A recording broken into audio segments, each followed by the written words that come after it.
Hey everybody, welcome in. It is week 14 recap. So week 1 of the playoffs is done. It is in the books. We had a lot of close matchups heading into the Sunday night afternoon matchups, and then just weird shit happened. So like kind of a divide. There was one relatively close matchup that went down to the wire. But for the most part, they were decided by Sunday night. Which was unfortunate, but, it's just going to lead up to a Week 15 that's going to be bonkers, I'm hoping for. So, real quickly, before I go into the recap, I wanted to address this because I think we may have talked about this before the season started, but for the high man. So, not everyone was playing a team this week, but everyone had a starting lineup and everyone started. No one scored like 20 points or something like that. But Tori actually got the high man. She scored the most points. So I am very comfortable sending Tori $5 for this.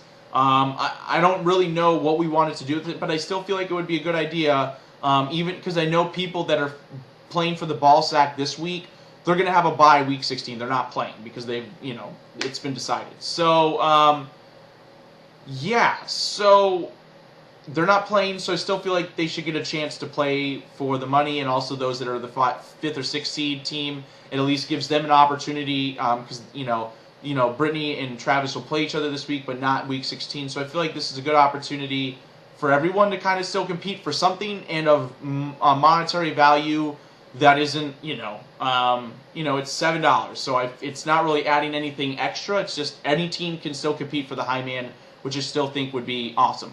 So, it's up to you guys. We'll decide. Let me know what your guys' thoughts are. But I'm kind of leaning towards anyone's in play here because I don't want to just limit to those teams playing. Let's hop into it. So first up we'll do Gabe and Katy. And this kind of looked like it was going to go in Katy's favor early on. It kind of played out through and I guess true here. I would like to say that I made a lot of incredible calls, early on last week in terms of the matchup previews on Wednesday's little video. So I was saying Katy needed 45 to 60 points from her wide receivers to win, and Katy did not. Katy got, I think, less than 30 points. The difference of 20 would have, been helpful, and I was saying that Katy needed touchdowns from her tight ends. She did get 2 from Cameron Brate, but didn't get anything from Kyle Rudolph, so I think that was pretty much the difference. I mean, Katy's running backs did fine. I think I said, Katy's running backs are going to get her about 25 points. So that was really the difference here. Aaron Rodgers was good, like I kind of thought he was going to be. Patrick Mahomes was a little bit better than I thought, but they did a little bit struggle. They were slow down. I mean, 28 points is still a lot. But, Patrick Mahomes, we're used to getting, 30s, 40s easy. Gabe's wide receivers weren't very good, and he really needed performances from his running backs, and he got that. He got 20 from Aaron Jones and Jalen Samuels 16 points, so that was a hell of a pickup for Gabe. And Kenyon Drake. So he started 4 running backs. I mean, Jalen Samuels also was a tight end too. But that was a killer move. Without Odell Beckham, it wasn't looking very good for Gabe. But, it ended up kind of working out in his favor. A strong kicker play and a strong defensive play, helped. But really, it was his 3 running backs that were playing really played a huge role here, giving him 50 total points. That was the difference. Just kind of unfortunate. I mean, Gabe needed running back performances to win, and he did. So Katy moves on to Mick Bowl 2018, and Gabe will be facing, which also I would like to point out too, Gabe will be facing Weston, and it's kind of falling in line. So the 7th seed will play the 10th seed, the 8th seed will play the 9th seed. So no upset so far in the playoffs, which is, weird. Everything's kind of fallen in line.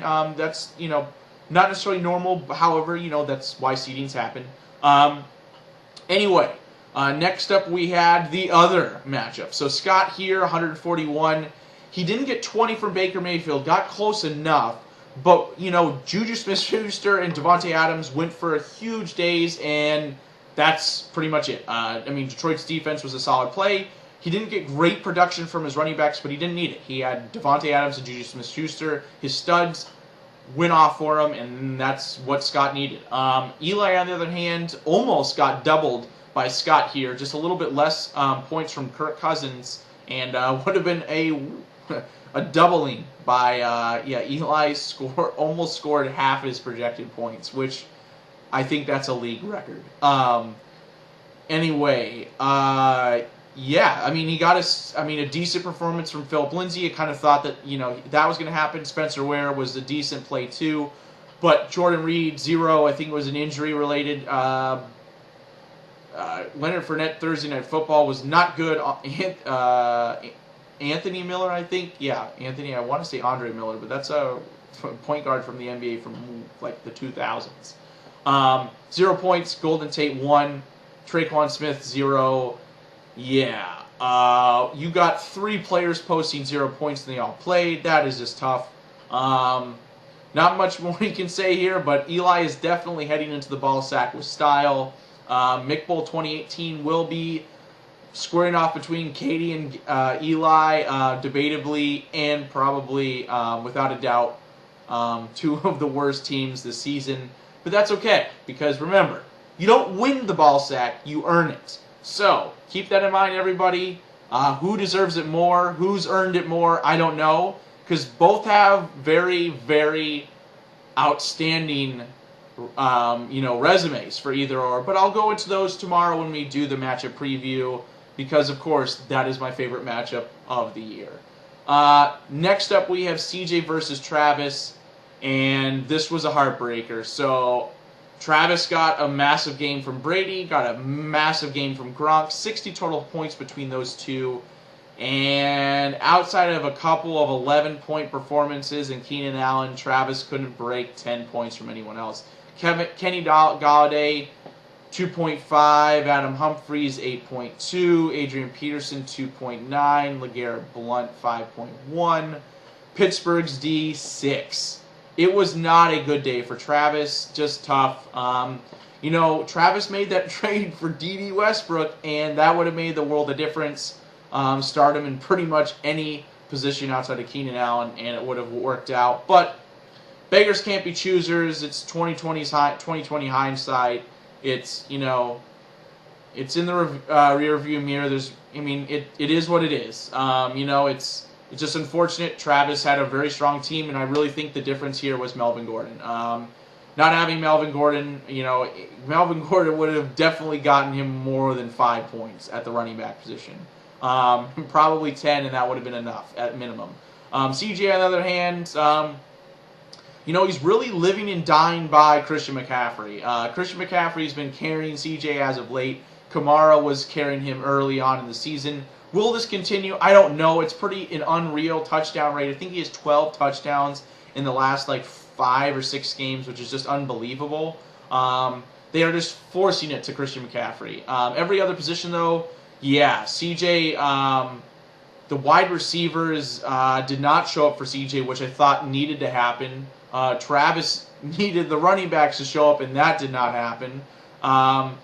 Drew Brees was okay, not great, nothing special. Kamara was okay, nothing great. It was New York's Giants defense. That was probably the winner here for CJ. Everything else was pointing towards a Travis win, and Washington and New York happened. It was 5 sacks, 1 touchdown, 3 interceptions. It's just unreal. So unfortunate for Travis. His season ends here. However, CJ moves on and will face Torrey next round. The other matchup the last matchup was Brittany and myself, and I was sweating this in Sunday morning. It was not looking good. Brittany was projected 180 points Sunday morning. I was projected 147, and then Julio happened, and Andrew Luck happened, and Michael Thomas, and Joe Mixon. Nick Chubb had a solid game. I could breathe a sigh of relief.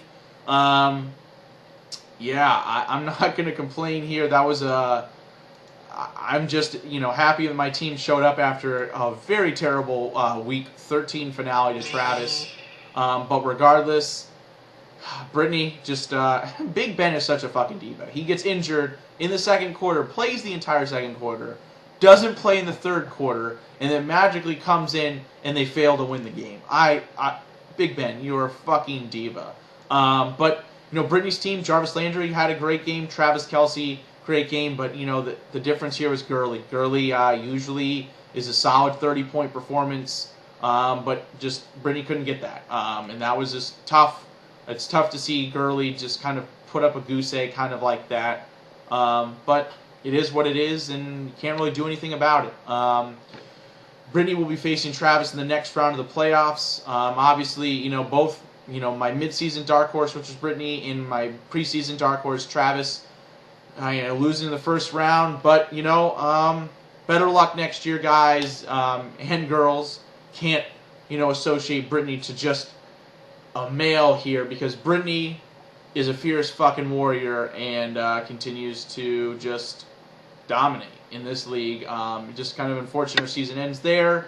But, who wants that 5th seed? Who really wants that 5th seed? We'll see next week. But anyway, that covers the week 14 review, recap, however you want to call it. But yeah, so good luck this week, everybody. Thursday Night Football's Chargers and Chiefs, so make sure you have your lineup set. Waiver wire, I will do that tomorrow, as well as the matchup previews, and of course, the fun facts for Mick Bowl 2018.